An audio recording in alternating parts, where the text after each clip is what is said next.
یہ جو میں نے بتایا کہ اطاعت کلی، ہمہ تن، ہمہ وقت، ہمہ وجوہ، جزوی اطاعت نہیں، بس یہ ذرا نوٹ آف کاشن ہے۔ اگر ہم اللہ کا ایک حکم مانیں گے ایک نہیں مانیں گے، یہ جزوی اطاعت ہے، یہ اللہ کو قبول نہیں ہے۔ اللہ کی طرف سے تو یوں سمجھیے کہ پیکج ڈیل ہے، ٹیک اٹ اور لیو اٹ، لینا ہے تو پورا لو ورنہ دفع ہو جاؤ، اللہ کو تمہاری ضرورت نہیں ہے، تمہیں اللہ کی ضرورت ہے۔ یا ایھا الذین آمنوا ادخلوا فی السلم کافہ، اے ایمان والو اسلام میں داخل ہونا تو پورے کے پورے ہو، ادھورے نہیں۔ اور سورہ بقرہ کی آیت نمبر 85 کے اندر تو جو وعید آئی ہے، افتؤمنون ببعض الکتاب وتکفرون ببعض، کیا تم ہماری کتاب، ہماری شریعت کے کچھ حصے کو مانتے ہو اور کچھ کو رد کرتے ہو؟ فما جزاء من یفعل ذلک منکم، تو جو کوئی بھی تم میں سے یہ روش اختیار کریں گے ان کی کوئی سزا اس کے سوا نہیں ہے، کان کھول کر سنیے، ان کی کوئی سزا اس کے سوا نہیں ہے کہ دنیا میں ذلیل و خوار کر دیے جائیں اور قیامت کے دن یردون الی اشد العذاب، شدید ترین عذاب میں جھونک دیے جائیں۔ وما اللہ بغافل عما تعملون، اللہ غافل نہیں ہے، بے خبر نہیں ہے، لا علم نہیں ہے اس سے کہ جو تم کر رہے ہو۔ تم اپنی داڑھیوں کے طول سے اللہ کو دھوکہ نہیں دے سکتے، تم اپنے پاجاموں کو ٹخنوں سے اوپر رکھے اللہ کو دھوکہ نہیں دے سکتے کہ تم بہت متبع رسول ہو، تم اپنے عمروں اور حجوں سے اللہ کو دھوکہ نہیں دے سکتے، اللہ کو معلوم ہے کہ حرام کی کمائی سے حج کیا ہے تم نے، حرام کی کمائی سے عمرہ کیا ہے تم نے۔ تو یہ جو جزوی اطاعت ہے کوئی اطاعت نہیں، اللہ کو قبول نہیں۔ آدمی سوچتا ہے کہ چلیے میں نے یہ کام اچھے کیے، یہ برے کیے، مجھے اچھے کاموں کا کچھ کریڈٹ بھی تو ملنا چاہیے نا، لیکن نہیں، اللہ کہتا ہے جزوی اطاعت منہ پر دے ماری جائے گی، اور جو دنیا کی سزا ہے وہ تو ہم اپنی آنکھوں سے دیکھ رہے ہیں۔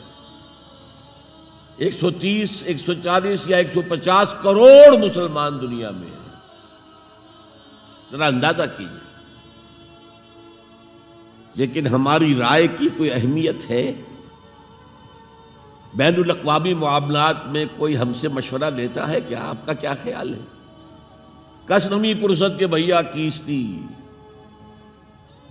ایسے بھی ملک تھے کہنا چاہیے، اب تو ان کا حال پتلا ہے، دولت کے انبار تھے ان کے پاس، لیکن ان کا مذاق اڑتا تھا مغربی ممالک، وہ چاہے سعودی بادشاہ ہوں اور چاہے وہ UAE کے امیر ہوں، مذاق ہی اڑتا تھا نا، کوئی حیثیت نہیں۔ حالانکہ کتنا بڑا رقبہ ہے، انڈونیشیا کے آخری جزیروں سے لے کر موریتانیہ تک سالڈ اسلامی آبادی، مسلمان آبادی۔ آپ کہیں گے کہ یہ بھارت جو ہے اس میں تو اکثریت تو نہیں ہے، لیکن 15 کروڑ یا 18 کروڑ تو آدمی یہاں موجود ہیں، لیکن کوئی عزت، کوئی حیثیت دنیاوی بین الاقوامی سطح پر۔ بہرحال یہاں بھی ہیں لوگ، کھاتے پیتے لوگ ہیں، ان کی اپنی کچھ عزت ہے اپنے معاشرے کے اندر، لیکن بحیثیت امت، بحیثیت قوم کیا حیثیت ہماری؟ تو الا خزی فی الحیات الدنیا، وہ تو ہماری نگاہوں کے سامنے موجود ہے۔ اب قیامت کے دن کے بارے میں جو دھمکی اللہ نے دی ہے، وَيَوْمَ الْقِيَامَةِ يُرَدُّونَ إِلَىٰ أَشَدِّ الْعَذَابِ، قیامت کے دن شدید ترین عذاب میں جھونک دوں گا۔ اس پر اللہ سے معافی طلب کی جا سکتی ہے، دعا ہی کی جا سکتی ہے، اللہ ہم پر رحم فرمائیے۔ یہ میں نے آپ کے سامنے رکھا ہے فارمولہ، اللہ کی اطاعت جمع اللہ کی محبت، دے گو ٹو میک عبادت۔ یہی دو الفاظ آتے ہیں اللہ کے رسول کے لیے بھی صلی اللہ علیہ وسلم۔ اللہ کے رسول کی اطاعت یہ تو اسلام کا بنیادی تقاضا ہے، اطیعوا اللہ واطیعوا الرسول فإن تولوا فإن اللہ لا يحب الکافرین۔ اطاعت کرو اللہ کی، اطاعت کرو رسول کی، پھر اگر یہ منہ موڑ لیں تو اللہ کو ایسے کافر بالکل پسند نہیں، تو کفر کا فتویٰ ہو رہا ہے۔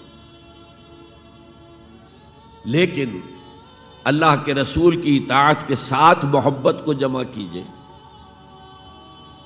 میں نے ابھی آپ کو حدیث سنائی ہے، حضور نے فرمایا لا یؤمن احدکم حتی اکون احب الیہ من والدہ وولدہ والناس اجمعین، تم میں سے کوئی شخص مومن ہو ہی نہیں سکتا جب تک کہ میں اسے محبوب تر نہ ہو جاؤں، اپنے باپ سے، اپنے بیٹے سے اور تمام انسانوں سے۔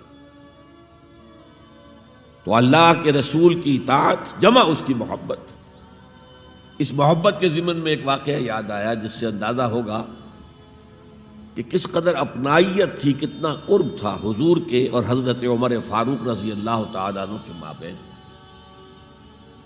ایک مرتبہ حضور دریافت کرتے ہیں حضرت عمر سے، عمر تمہیں مجھ سے کتنی محبت ہے؟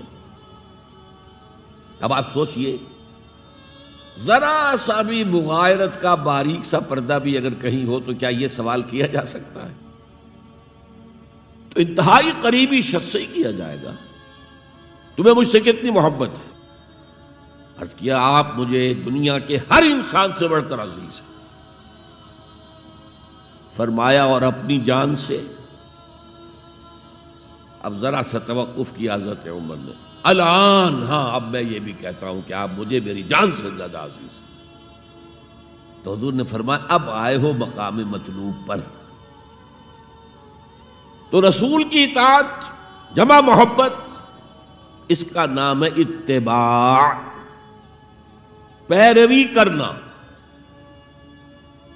فرق کیا ہے؟ اطاعت کی جاتی ہے حکم کی، اور پیروی کی جاتی کسی کے نقش قدم کی، چاہے اس نے حکم دیا ہو چاہے نہ دیا ہو،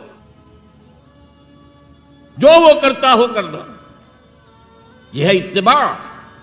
یہ اطاعت سے بہت بلند شے ہو گئی۔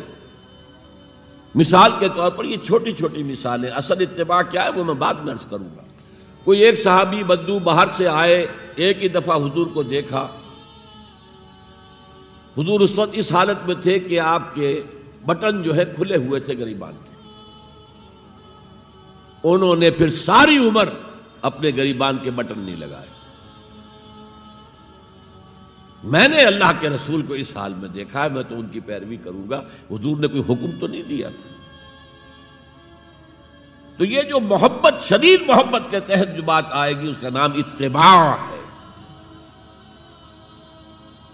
اور اس اتباع کا مقام کیا ہے وہ آیت میں سنا چکا ہوں آپ کو۔ قل ان کنتم تحبون اللہ فاتبعونی یحببکم اللہ۔ اے نبی ان سے کہہ دیجئے اگر تم اللہ سے محبت کرتے ہو تو میرا اتباع کرو، میرے نقش قدم پر چلو، میری پیروی کرو، اللہ تم سے محبت کرے گا، تم اللہ کے محب نہیں محبوب بن جاؤ گے۔ اور اگر کہیں کوئی لغزش ہو گئی، کوئی خطا ہو گئی، کہیں جذبات کے رو میں بہہ کر کوئی گناہ کر بیٹھے تو اللہ معاف فرما دے گا۔ اللہ بڑا غفور ہے، اللہ بڑا رحیم ہے۔